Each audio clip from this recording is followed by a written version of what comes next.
আজকের recipe সাবুদানার food custard. By যাবে, আমি স্মৃতির ঘরে আপনাদের সকলকে স্বাগত। নীলের দিন একঘেয়ে সাবু মাখা খেতে ভালো লাগছে না? চলুন রেসিপিটি দেখে নেওয়া যাক।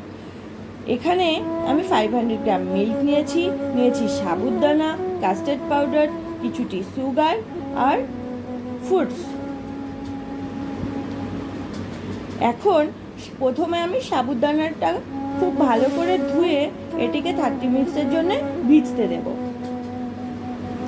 তারপর দুধটা যখন ফুটে আসবে তখন সুগার ও কাস্টার্ড পাউডার দিয়ে আমি এটাকে খুব ভালো করে মিক্স করে নেব। দুধটাকে নামিয়ে আমরা 2 আওয়ার্সের জন্য ফ্রিজে ঠান্ডা হতে দেব। তারপর আমরা সাবুদানাটা খুব ভালো করে বয়েল করে নেব।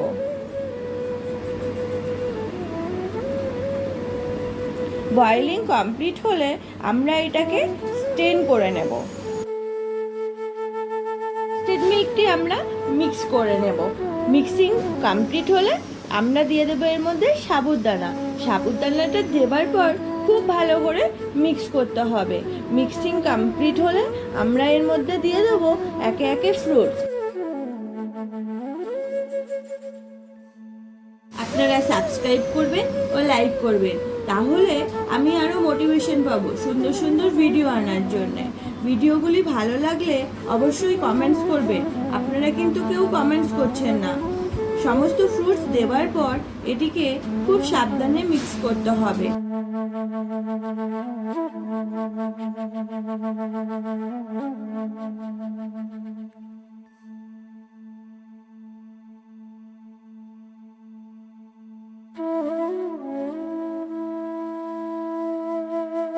আমরা একটি সার্ভিং বলে পরিবেশন করব ঠান্ডা ঠান্ডা সাবুদানার ফ্রুট ডেজার্ট।